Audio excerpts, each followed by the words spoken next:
Welcome students, welcome to my next video. Political Science, Chapter 4, Social and Political Movement. Before I start this lesson,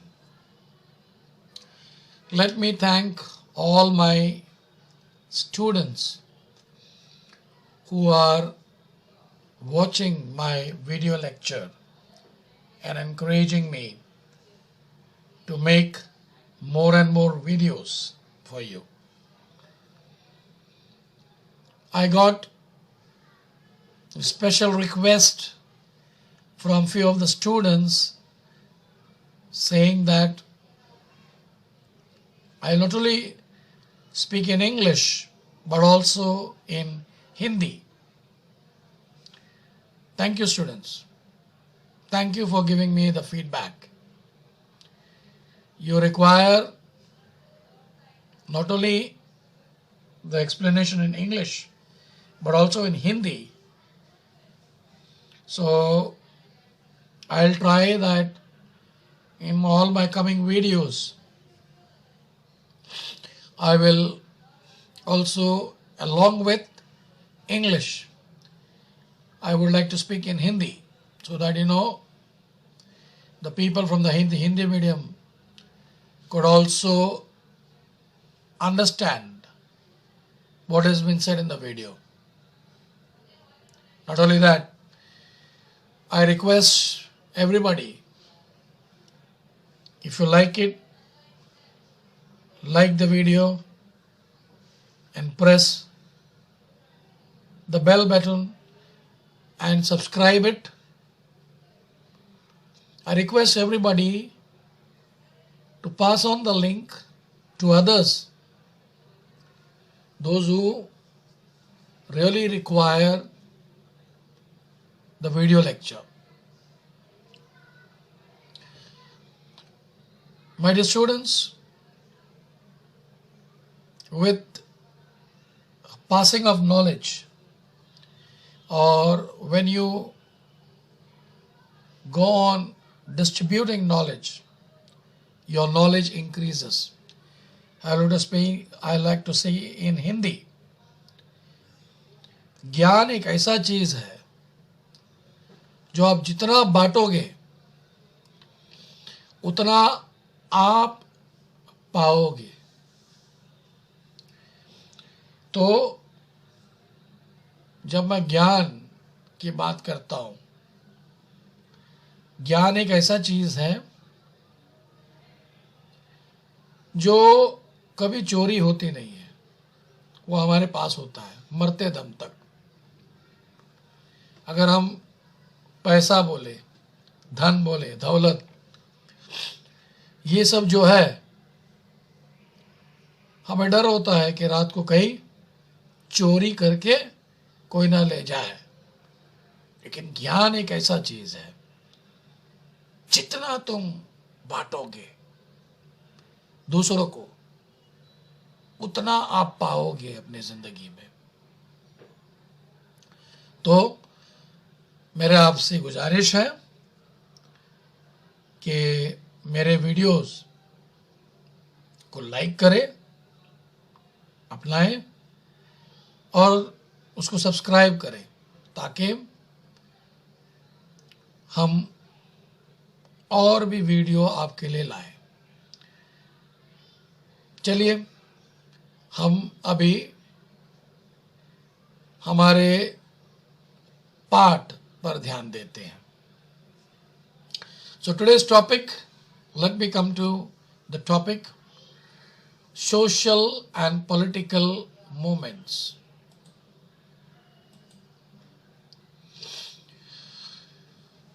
We will see in this topic what is movement, why there is a movement. Some of the important movement in India, tribal movement, farmers movement in India, demand of the farmers, trade unions, women's movement. Then we will see watermen of India, environmental movement and consumer movements. मेरे प्रिय विद्यार्थियों, हम इस part में देखेंगे, पहला हम देखेंगे कि ये जो पार्टियां हैं, जो विविध पार्टियां हैं, जैसे बीजेपी, कांग्रेस, समाजवादी पार्टी, ये सब क्यों है, ये सब क्यों बना है? दूसरी, हमारे यहाँ आंदोलन होता है, विविध प्रकार के आंदोलन होता है। कोई कभी कभी जो होता है पॉलिटिकल होता है, कभी कभी सोशल होता है। तो ये आंदोलन क्यों होता है, ये भी हम इस पाठ में पढ़ेंगे। हम देखेंगे कि शेतकरी जो धान उगाता है हमारे लिए, उनका आंदोलन हम देखेंगे, उनके डिमांड्स क्या है हम देखेंगे। हम देखेंगे कि ट्रेड यूनियन, हम लोग देखते हैं कि वर्कर वो जब काम करता है, उसका अपना हक नहीं मिलता है तो वो ट्रेड यूनियन में जाता है। तो ट्रेड यूनियन का काम क्या है, हम देखेंगे कि स्त्रीजनों को अपना न्याय लेने के लिए उन्होंने आंदोलन किया। फिर हम देखेंगे कि राजस्थान में एक व्यक्ति था जिसे वाटरमैन ऑफ इंडिया कहा जाता है, उसके बारे में हम सीखेंगे इस पाठ में। सिर्फ यही नहीं, हम एक कंज्यूमर हैं, हम एक ग्राहक हैं। ग्राहक जागो, ग्राहक को, एक ग्राहक, उसका हक क्या है, वो क्या क्या जानना चाहिए, वो भी हम इस पाठ में पढ़ेंगे। Now, why do we have political party? ये political party क्यों है? One is to adopt policies taking into interest of all farmers, laborers, businessmen, women, youth and senior citizen.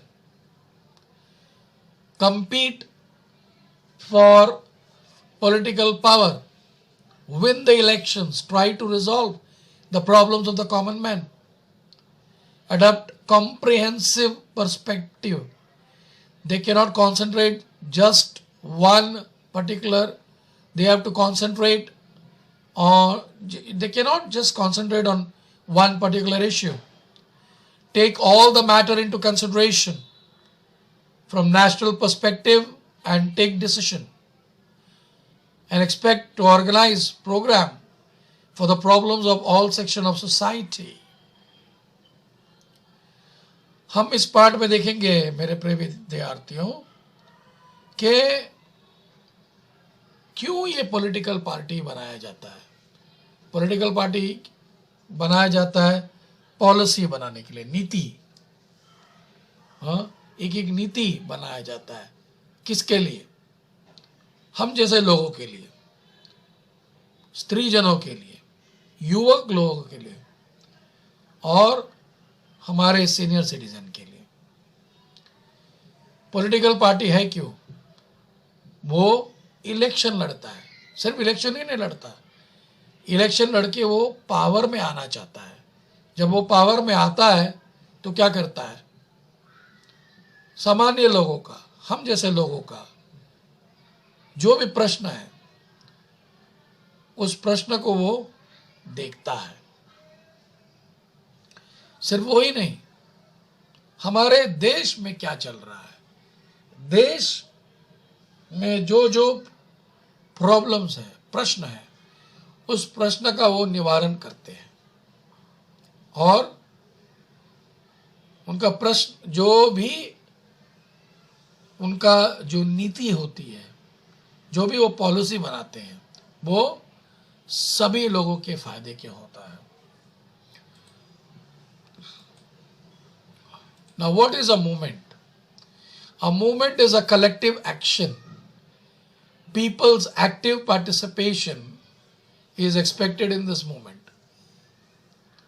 A movement can be formed when people come together in an interest of particular issue.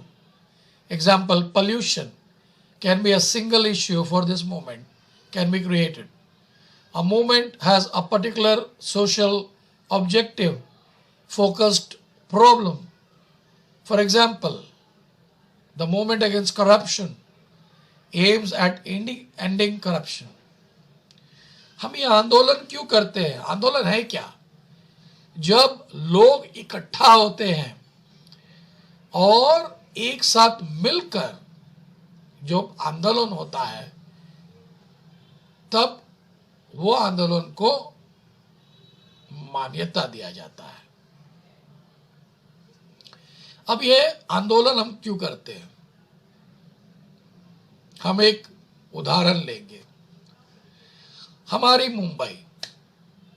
Mumbai में प्रदूषण है, तो हम क्या करेंगे? उस प्रदूषण के ऊपर हमें आंदोलन करेंगे कि हमें ये प्रदूषण नहीं चाहिए। उसके लिए हम ज़्यादा से ज़्यादा झाड़ लगाएं और ये फैक्ट्रियां बंद करें। नहीं तो कोई बड़ा एक प्रश्न होता है हमारे इस समाज में। जैसे हम एक प्रश्न लेंगे जो हमारे जो इस समाज में है। जैसे औरत लोगों को रात को 7 बजे के बाद वो घर के बाहर जा नहीं सकती, वो सुरक्षित नहीं है। हम देखेंगे बहुत से बच्चों के साथ नाइंसाफी हो रही है, बड़े बुजुर्ग औरतों के साथ बहुत नाइंसाफी हो रही है। तो उसे क्या करेंगे? तो हम उसको एक आंदोलन बनाएंगे। उसका हम आंदोलन करेंगे कि औरतों के साथ बदसलूकी करना बंद करें। वो एक आंदोलन का मुद्दा होगा।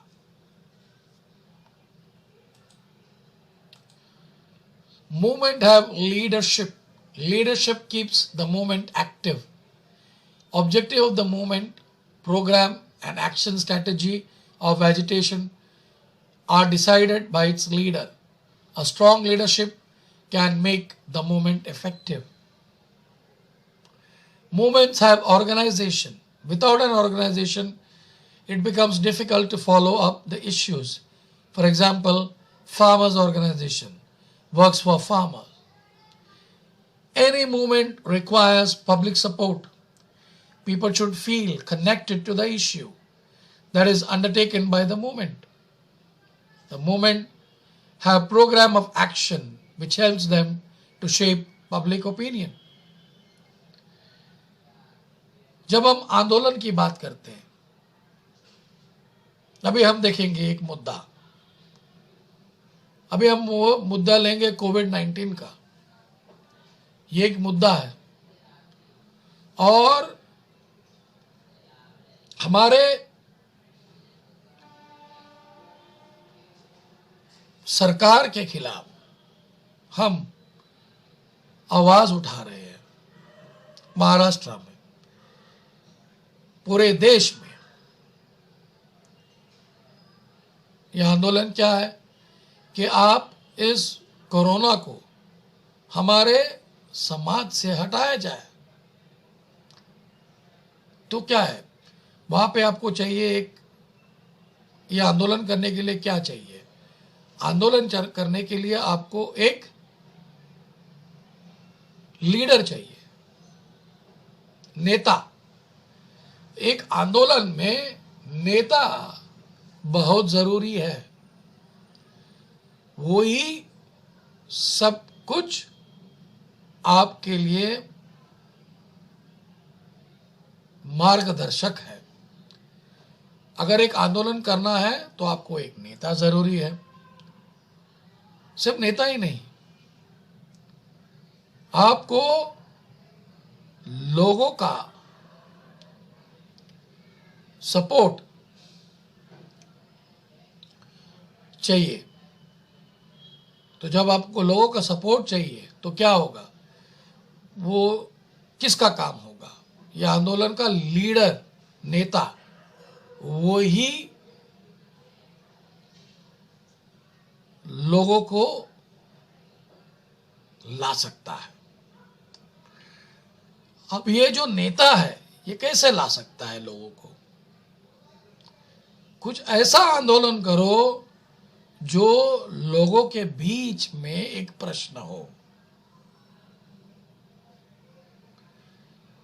जब लोगों का प्रश्न को हम आंदोलन का रूप देंगे तो ही हमें लोगों का सहाय मिलेगा, नहीं तो हम आंदोलन कर नहीं पाएंगे। जैसे हम देखेंगे महात्मा गांधी जी, जब यहां पे ब्रिटिश राज, जब अंग्रेज हम पर राज कर रहे थे और हमारे लोगों पर बहुत अत्याचार हो रहा था, उन पर कर लगाया जाता था। वो कर किसी भी हाल में आपको देना है, चाहे आपके पास पैसा हो या ना हो। तो देखिए, उस कर को रोकने के लिए हमारे महात्मा गांधी जी ने आंदोलन किया। एक अकेला नेता जो ब्रिटिश राज को झुका दिया। Why movement? Why do you require movement? All the people in society cannot participate in political parties and contribute to the social welfare. Some people focus on particular issues and pursue it. They organize and they try to pressurize government to resolve the issue, build public opinion about it, and put the pressure on political parties and the government. This type of to be organized activity is called movement. Organized activity in the sense of any movement. Different social problems come under discussion through this movement, and the government then have to pay attention to such problems. हम ये आंदोलन करते क्यों है? अभी तक हम देखेंगे कि हमने आंदोलन देखा, उसमें हमने देखा कि आंदोलन में नेता जरूरी है। हमने देखा कि लोगों का प्रश्न, हमको प्रश्न के ऊपर आंदोलन करना है, नहीं तो हमारे समाज में जो बुराई है उस पर आंदोलन करना है। हम आंदोलन करते क्यों है? ये एक प्रश्न है। हम आंदोलन इसके लिए करते हैं ताकि हम पार्लियामेंट में जाके बैठते नहीं है। हम हमारे नेता को भेजता है, हमारा नेता वो जाता है, 5 साल के लिए हमें भूल जाता है वो। तब यह हमको प्रश्न होता है, तब हमको आंदोलन करना पड़ता है, तब हमारा नेता हमको देखता है, हमारे प्रश्नों पर विचार करता है सरकार में, वहां पे विचार विमर्श होती है और फिर उस प्रश्न पर उनका निवारण सरकार करती है। अगर सरकार को उस प्रश्न पर अगर देखना है और उसको अगर समझना है तो आंदोलन बहुत जरूरी है। Leaders and the activists of this movement provide information about the issues to the government. This information is very useful for the government while making policies. Some movements aim in opposing a particular decision or policy of the government. The right to protest and the decision considered an important right in democracy. However, this right needs to be used patiently and responsibly. जब हम आंदोलन करते हैं तो सरकार जो सोया हुआ है जाग जाता है और वो अपनी नीति इस तरह बनाता है जो लोगों को अच्छा हो, समाज को अच्छा हो। कुछ ऐसी नीतियां होती हैं जिसका हमको विरोध करना पड़ता है। हम विरोध करेंगे लेकिन शांतिपूर्वक, बस जलाएंगे नहीं, किसी का घर नहीं जलाएंगे, किसी को मार नहीं डालेंगे, लेकिन शांतिपूर्वक आंदोलन करके हम हमारे प्रश्न को सरकार के सामने रखेंगे और नीति पाएंगे, न्याय पाएंगे। Important movements. Civic problem need not originate in social sphere. They can emerge in any section of society. In India especially, in Maharashtra, many reform movements were started. Society getting modernized. Our struggle for independence also a social movement. Issues like protecting rights of the citizens, right to vote, minimum wages, economic security, focus of political and economic movement, Swadeshi movement is an important economic movement. हम लोग अभी देखेंगे कि हमारे समाज में हम आंदोलन करते हैं तो किस प्रकार का आंदोलन होना चाहिए। हमारे हक के लिए हम आंदोलन करना चाहिए। अगर हमें पगार ठीक से दिया नहीं जा रहा है, वेतन, उस वेतन को पाने के लिए, और अगर हम देखा जाए जब ब्रिटिश राज हो रहा था तब स्वदेशी का आंदोलन हमारे महात्मा गांधी जी ने किया। हम खादी वापरेंगे, ब्रिटिश राज का कपड़ा हम वापरेंगे नहीं। Tribal movement. In the pre-independence period, the British government deprived tribal people right to livelihood on the forest resources. There was tribal uprising in Kolan from Chota Nagpur, Gond from Orissa, Koli, Ramoshis from Maharashtra, Santal and Munda from Bihar. The tribal struggle has continued since those years. Tribals in India face several problems. One major problem that they were denied of the forest. The main demand of the tribals movement is to accept their rights over forest. They should be allowed to collect products of forest. They should have right to cultivate on the forest land. मेरे प्रिय विद्यार्थियों, हम लोग देखेंगे आदिवासी लोग, जब British राज चल रहा था तब आदिवासी उन्होंने ब्रिटिश राज के खिलाफ आंदोलन किया। क्यों किया? कारण क्या था? कारण एक ही था कि उन्हें फॉरेस्ट में, जंगल में उनको जाना मनाही था। जंगल उनका जंगल में जाकर वहां से कुछ लाना, अपने परिवार को खिलाना, ये सब उनका हक था। ये जब हक रोका गया तब उन्होंने आंदोलन किया ब्रिटिश राज के खिलाफ। और अभी हम देखेंगे आदिवासी लोग, अभी भी लोग आंदोलन करते हैं। क्यों? उनके वहां अच्छा डॉक्टर नहीं है, उनके वहां अच्छे स्कूल नहीं है, पाठशाला नहीं है, उनके वहां टेक्नोलॉजी पहुंचता नहीं है।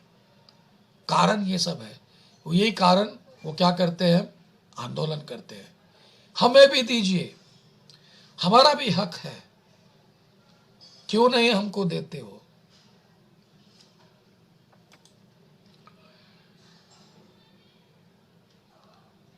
Green Revolution. Farmers' movement in India is an important movement during this British period.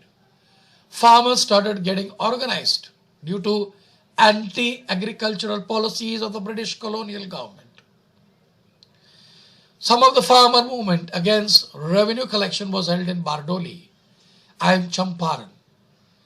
The farmer movement was inspired by the thoughts of Mahatma Phule, Justice Ranade, Mahatma Gandhi. Due to some reform movement in agriculture, laws related to tilting of land, the farmers' movement slowed down.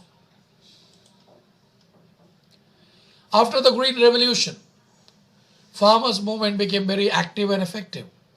Though Green Revolution aimed in increasing agriculture production, achieving self-sufficiency in food grains, it did not benefit the poor farmers. The farmers were now divided into rich and poor.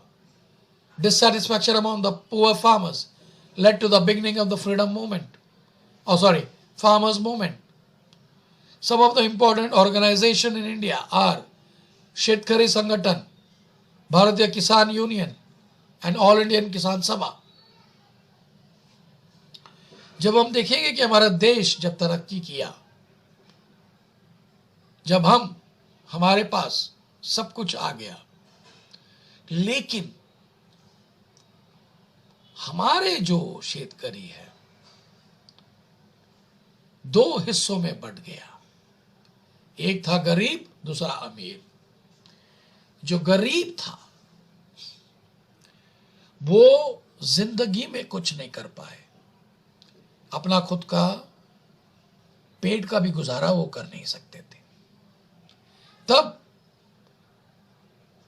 आंदोलन करने के लिए विविध प्रकार के संगठन बनाए गए, जैसे शेतकरी संगठन, भारतीय किसान संगठन और ऑल इंडियन किसान सभा। इस तरह के संगठन बनाया गया ताकि हमारे शेतकरी को, उनको अपना हक मिले। Now, what were the demands of the farmers? One, they should get appropriate price for their agricultural product. Agriculture should also be treated as an industry. Implementation of the recommendation of the Swaminathan Commission. Debt relief. Debt cancellation. Debt cancellation debt relief means if the loan is given to the farmers, that should be waived. National policy of agriculture should be implemented. Trade union. If you see textile industry, railway companies were established in India in the later half of 19th century. In 1899, railway workers went on strike for their demands. The Organization for Resolving Issues of the Workers were established in 1920. This organization was known as All India Trade Union Congress. 1960s, 70s, trade union movement organized several agitations. 1980s, trade union movement started disintegrated. Globalization has affected this movement to a great extent. In India, workers facing different problems. For example, unstable employment condition, contract labor, financial insecurity, absence of legal protection for the workers, unlimited working hours, insecurity at workplace, health hazards. अब ये slide में हम देखेंगे जो हमारे लोग फैक्ट्रियों में काम करते हैं, मजदूर, ये मजदूर यूनियन क्यों बना? मजदूर यूनियन किस बात के लिए आंदोलन करता है? उन्होंने आंदोलन किया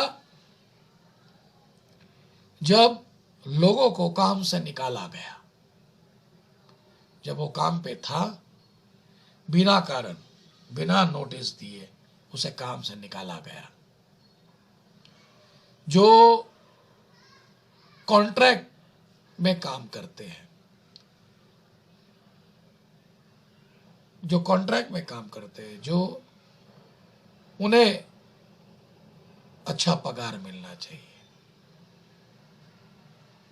अगर हम देखेंगे नियम, हमारे भारत में ऐसा कोई नियम बना ही नहीं है जो हमारे मजदूर जो मिल में काम करते हैं, जो फैक्ट्रियों में काम करते हैं, उन्हें बचाने के लिए कोई ऐसा नियम हमारे देश में बना ही नहीं है। हम देखते हैं हमें 8 घंटा काम करना होता है, कभी कभी हम 8 घंटे से ज़्यादा काम करते हैं। मजदूर 10-10, 11-11 घंटे काम करते हैं। अगर वो काम नहीं करेगा तो उसका सेठ उसे निकाल देगा।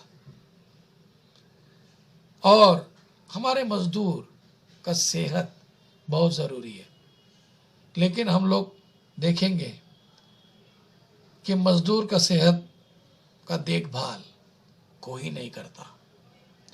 तो उस पर भी आंदोलन करेंगे ताकि हमारे मजदूर उनका सेहत पर ध्यान दें, जहाँ पे वो काम करते हैं वो काम, उनके ऊपर अत्याचार ना हो। इसी के लिए ट्रेड यूनियन या मजदूर संघ बनाया जाता है। जब हम देखेंगे हमारे देश में औरत लोगों को, उन्हें मान सम्मान दिया नहीं जाता। उन्हें हमेशा बोला जाता है कि आप केवल आप खाना बनाओ, अपने बच्चे पालना सीखो। अब कोई बच्चे को, अब किसी लड़की को अगर आगे पढ़ना हो तो उसे हम पढ़ने को छोड़ते नहीं हैं। उसे बोलते हैं तुम्हारा काम क्या है? बड़ा होने के बाद तुम्हें बच्चा संभालना है, घर संभालना है, उसके लिए डिग्री की जरूरत नहीं है। तो इस पर हमारे कुछ नेताओं ने आंदोलन किया, जैसे ईश्वर चंद्र विद्यासागर, राजा राम मोहन रॉय, महात्मा ज्योतिराव फुले जी, केशव कर्वे जी, पंडिता रामाबाई जी, रमाबाई रानडे जी, इन्होंने बहुत से आंदोलन किया और हमारे स्त्रीजनों को हक दिलाने के लिए। जैसे पहले सती का बहुत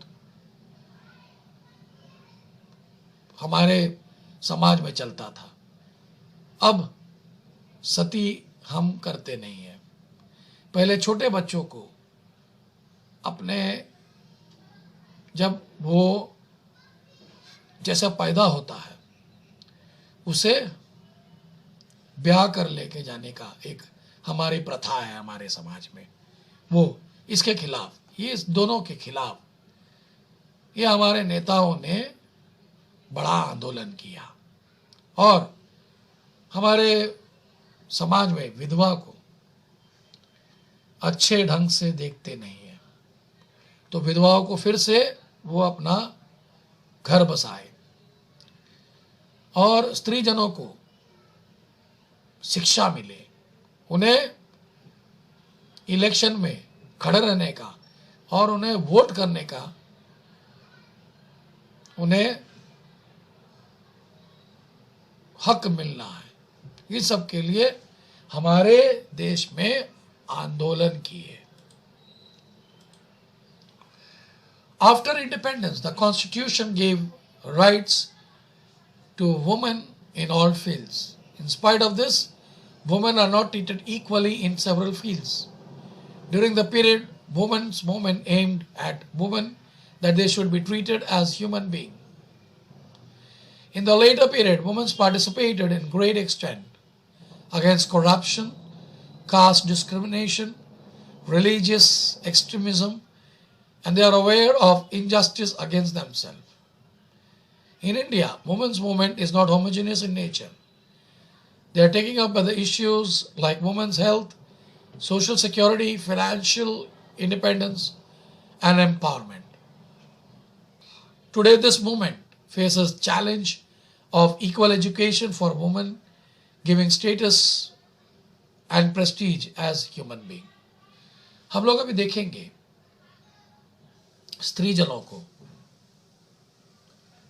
हमारे समाज में